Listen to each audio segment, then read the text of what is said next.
오늘 본문은 예수님과 제자들이 두로와 시돈 그리고 데가볼리 그리고 다시 돌아서 갈릴리 지역까지 오는 아주 긴 여정의 사역을 감당하고 계신 두 분으로부터 시작합니다.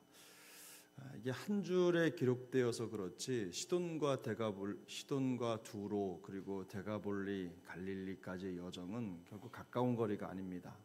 시돈과 두로는 지금의 레바논 쪽이죠. 지중해 쪽에 붙어 있는 도시들인데 그쪽에서부터 돌아서 이쪽에 지금의 요르단 북부까지, 데가볼리는 요르단 북부에 있는 10개의 성읍을 얘기하는데 거기를 돌아서 다시 갈릴리까지 돌아온 거니까 아주 먼 거리를 걸어서 그곳을 여행하신 겁니다.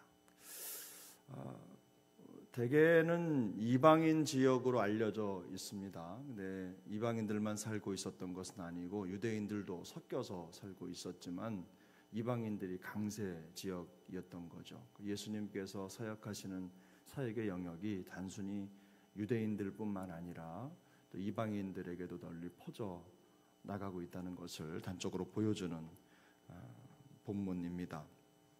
본문의 내용은 우리가 잘 알고 있는 내용이죠. 귀 먹고 말 더듬는 자를 예수님께서 고쳐주신 거죠. 에바다의 기적으로도 잘 알고 있습니다.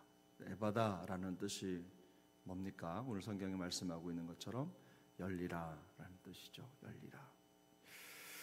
예수님께서 귀 먹고 말 더듬는 자의 귀를 열어주시고 입을 열어주신 겁니다.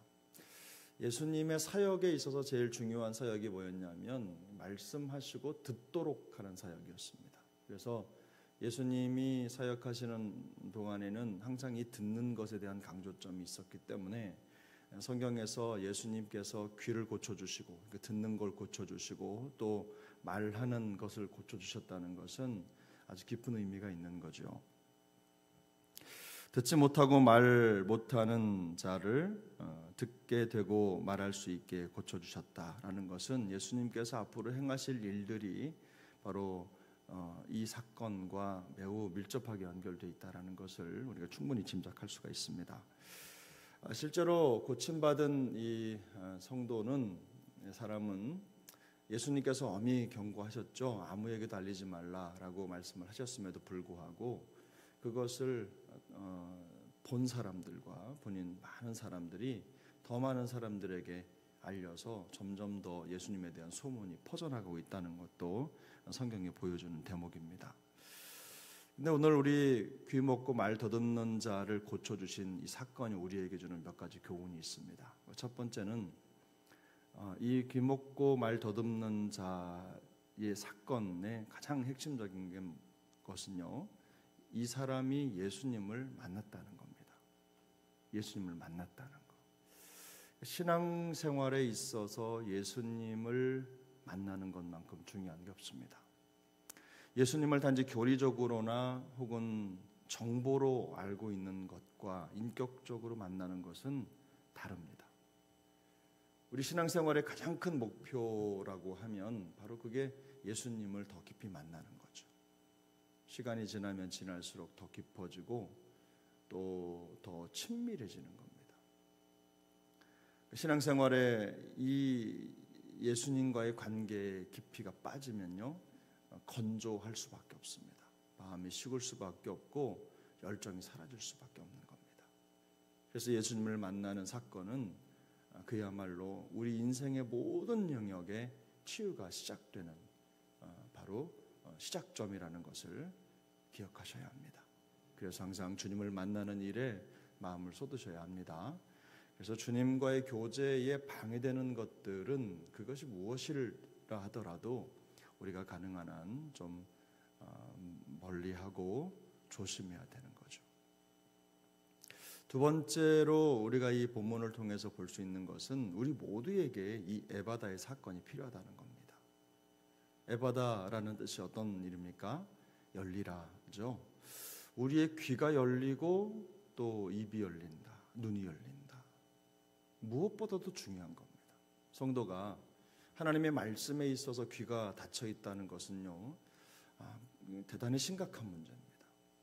하나님의 말씀을 듣고 그 말씀을 또 말하고 증거하는 것은 정말 우리 모두 우리를 부르신 그 부르심의 핵심이라고 할 수 있어요.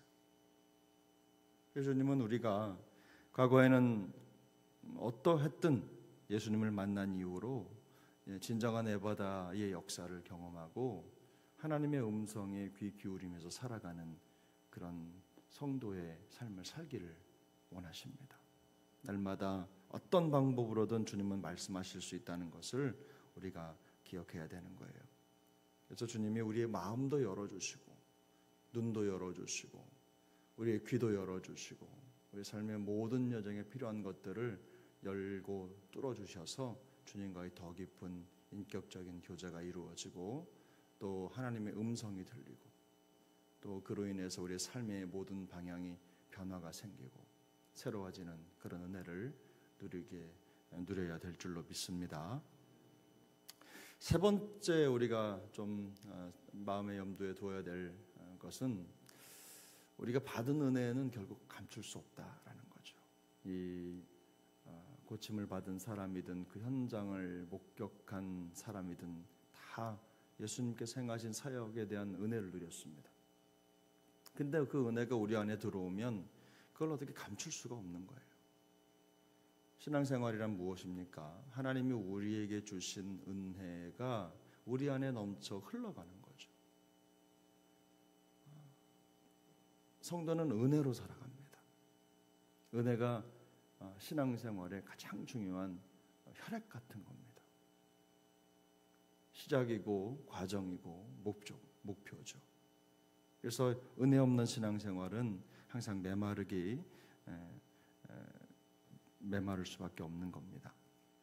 그래도 은혜를 경험한 사람은 결코 숨길 수 없는 삶을 살아가는 거예요. 신앙생활의 여정을 하면서 하나님이 우리에게 그리스도를 통해 보여주신 구원의 역사와 또 마음과 육과 모든 상황에 고치시고 새롭게 하시는 그 은혜를 경험하는 사람이라면 누군가 어디에나 그것을 알리지 않을 수가 없는 것입니다. 그래서 우리가 이 증거라고 하는 거 있죠. 증인. 이건 억지로 되는 건 아니잖아요. 억지로 그저 꾸며내고 억지로 짜내서 한 건요. 다 드러나게 돼 있습니다. 하나님이 우리에게 주신 그 은혜가 자연스럽게 흘러가는 삶, 그런 삶이 누군가에게도 도전이 되고 또 놀라운 복음 역사를 나타내는 움직이는 복음이 될 줄로 믿습니다. 그래서 우리가 목표하는 게 바로 그런 겁니다. 신앙생활의 핵심은 예수님과 더 가까워지고 예수님의 음성과 또 말씀으로 우리의 심령이 채워지고 또 그분이 이루신 놀라운 치유의 역사 그 은혜가 우리의 삶을 주도하는 인생을 살아가는 것이죠. 그래서 그런 모든 것들을 흘려보내고 들려주고 보여주는 그런 삶이 되는 것입니다.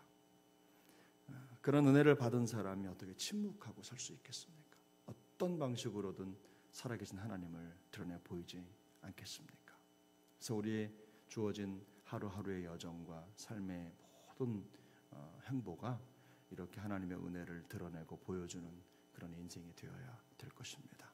오늘 하루도 우리 주님께서 주신 놀라운 은혜를 많은 사람들에게 흘려보내고 무엇보다도 우리 모두가 다 에바다의 은혜를 경험하고 주님과 깊은 교제를 나누며 살아가는 진정한 성도의 기쁨을 누리게 될 수 있기를 예수님의 이름으로 축복합니다. 기도하겠습니다.